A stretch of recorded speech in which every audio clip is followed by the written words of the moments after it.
만성질환인데 웬 치주관리? 굉장히 그 유병률을 높일 수가 있습니다. 100번 말씀을 드려도 또 중요한 것은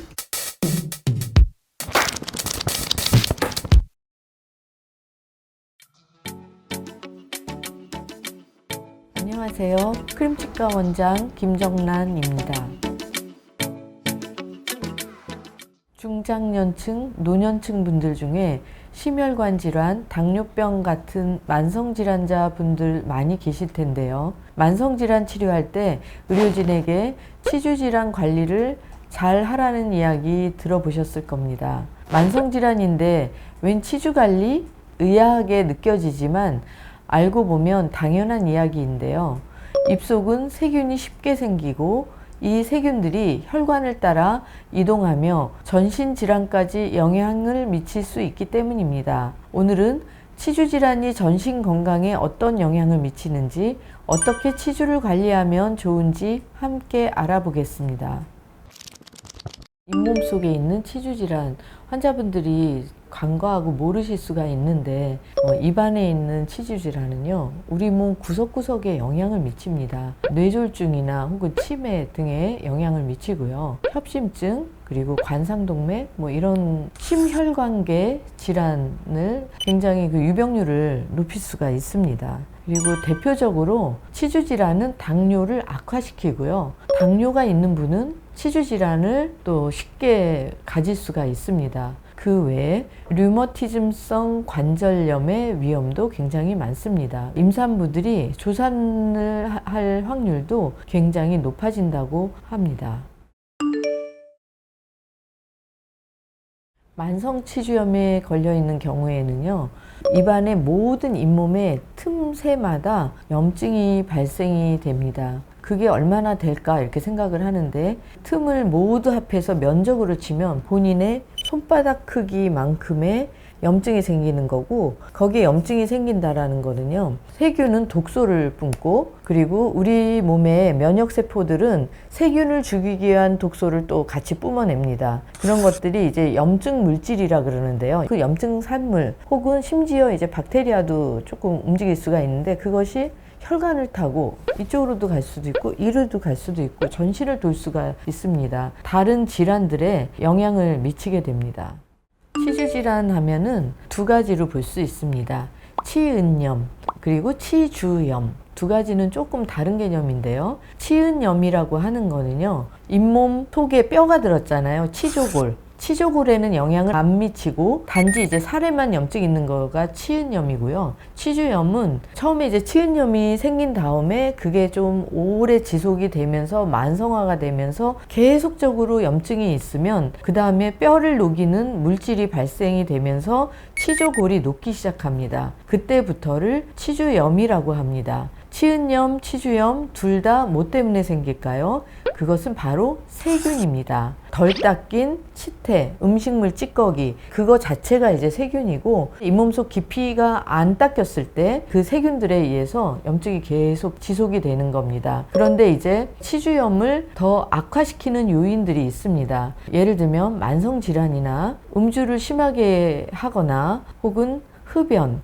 치주염이 거의 굉장히 많이 일어나는 원인 중에 하나입니다.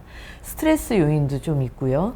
그리고 유전적으로 치주염이 많이 발생되는 경우가 있습니다. 면역 체계에서 어떤 한 인자가 좀 부족함으로써 면역 반응을 잘 못 일으키는 그런 분들의 경우에 유전적으로 치주염이 좀 더 발생될 수 있다고 봅니다. 치주질환 증상은 대표적으로 부종이 일어났고 잇몸이 빨갛게 되고 그리고 피가 나는 것이죠. 오히려 치주염보다 치은염일 경우에 환자분들이 좀 더 자각을 하시고, 치은염이 만성화가 되면은요, 통증이 굉장히 많이 적어집니다. 나는 아픈 데는 별로 없어요. 그랬는데 10개 이상의 치아를 발치해야 된다는 이야기를 듣게 되는 분이 있습니다. 치조골이 그만큼 녹을 때까지 증상이 거의 없었기 때문에 모르고 있었던 것이죠. 그래서 정기적으로 가서 미리 찾아내는 것이 필요합니다. 치주질환 증상이 어떤 게 있나 한번 체크하는 것도 좋을 것 같습니다. 첫 번째는 칫솔질을 할 때마다 피가 계속 나는 경우, 혹은 찬물을 마시는데 많이 시린 경우, 이 경우는 이제 잇몸이 내려가서 치아 뿌리가 노출되면 시리게 되거든요. 이런 경우에 이제 치주 질환인 경우 많습니다. 스케일링을 받을 때 몹시 고통스러운 경우,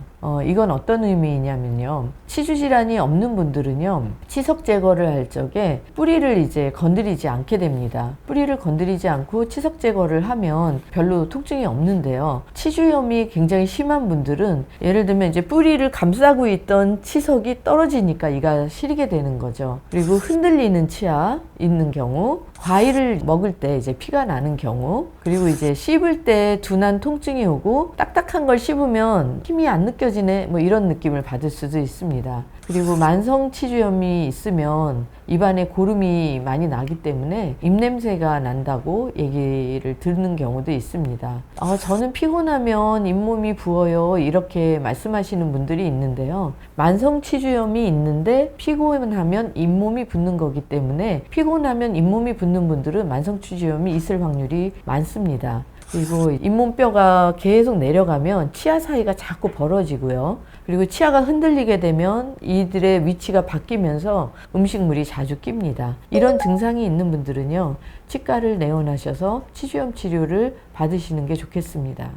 치주염이 있으면 이제 치료를 받으셔야 되는데 가장 중요한 것은 예방입니다. 잇몸뼈가 다 녹은 다음에는요, 아무리 치주염 치료를 받으셔도 잇몸뼈가 되살아나지를 않습니다. 예방 치료는 간단합니다. 치과를 정기적으로 내원하셔서 스케일링을 받으시는 것입니다. 치태 관리는 집에서 하셔야 되고요. 치석 관리는 치과에 방문하셔서 스케일링을 하시는 것입니다. 본인 관리도 가장 중요합니다. 구강 안에는요, 세균이 굉장히 많습니다. 치과에서 제가 치료를 하는 것도 중요하지만 한 거를 유지하기 위해서 댁에 가셔서 홈케어를 하는 것도 치료의 가장 중요한 부분이라고 할 수 있습니다. 여기까지는 이제 예방적인 차원이고요. 치주염이 아주 심화되어서 치조골 손상이 4mm, 6mm 이렇게 골 손실이 일어나고 흔들리게 되면은요, 그때는 이제 치주 소파, 그러니까 마취를 하고 잇몸 속 깊은 곳에 있는 속 청소를 해야 되고요. 조금 더 안 좋은 경우에 는 잇몸 수술을 하기도 합니다. 이때에도 정말 중요한 거가요, 본인이 관리 능력이 없다면 아무 소용이 없기 때문에 관리 능력이 있는 상태에서 치주염 치료를 받으셔야 합니다.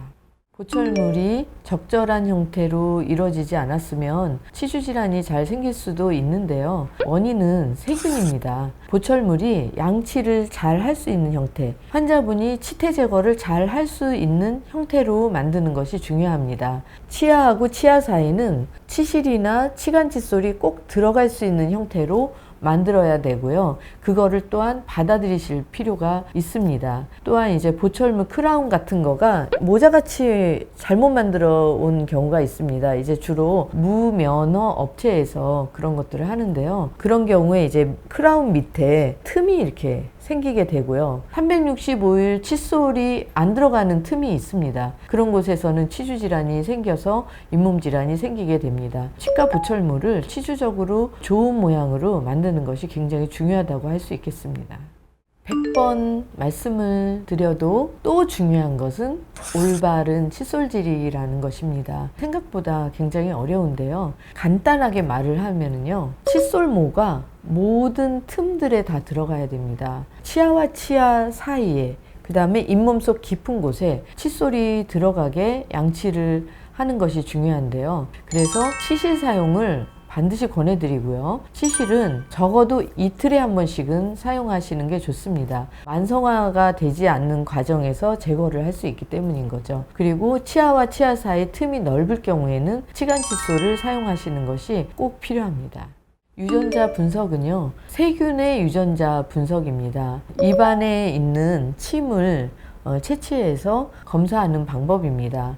치주 질환을 일으키는 독성을 가진 세균들이 있는데요. 그 세균들이 있는지, 혹은 충치 세균들이 또 많은지, 혹은 임플란트 주위염을 일으키는 세균들이 많은지, 그 세균들의 유무하고 그 양을 잴으로써 치주 질환에 걸릴 확률이 있는지, 임플란트 주위염을 걸릴 확률이 있는지, 이런 부분들에 대해서 진단을 하는 방법입니다. 만일 그 나쁜 세균들이 발견이 됐다면은요, 치주 치료를 더 잘 하시고 집에서 이제 양치도 더 잘 하시고 해서 그 세균들을 없애는 게 필요하겠습니다.